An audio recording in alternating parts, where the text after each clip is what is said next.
have a video on TikTok which has done rather well in terms of views and likes for that matter, and it's all about what is professional embarrassment.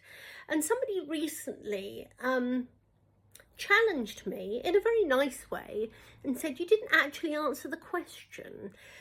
So the example I gave, which to me was full explanation, but I realised on reflection it wasn't at all.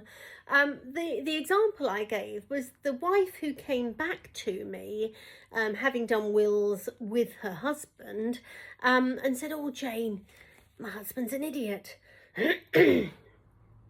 I don't think I can really have this bog standard mirror will in place that gives him everything without restriction, hoping and praying that he will then give to our children, because he's an idiot. And I just need something more protective in my will. Let's do a new one, shall we, secretly?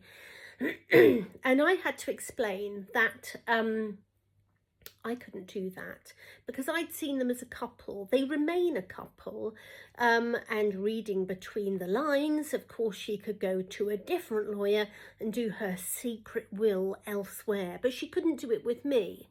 So having posed the question, what is professional embarrassment?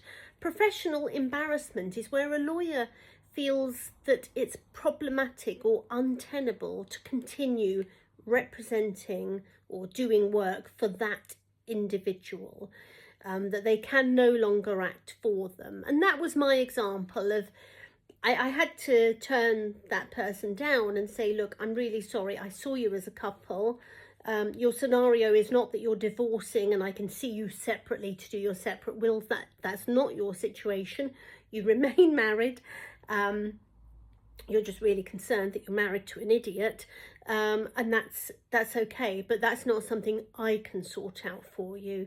So I was able to talk in general terms and talk about general principles of what one might do if one was really concerned about dying whilst married to an idiot, and I also put them in touch with a family lawyer, and that's all grand. But I hope that explains better than my first video what professional embarrassment is. And thank you to the person who challenged me and said you didn't answer the question. You're quite right. I obviously listened back on my video and realised I really hadn't. I'd just given an example of professional embarrassment. But any lawyers watching, feel free to share your example of professional embarrassment.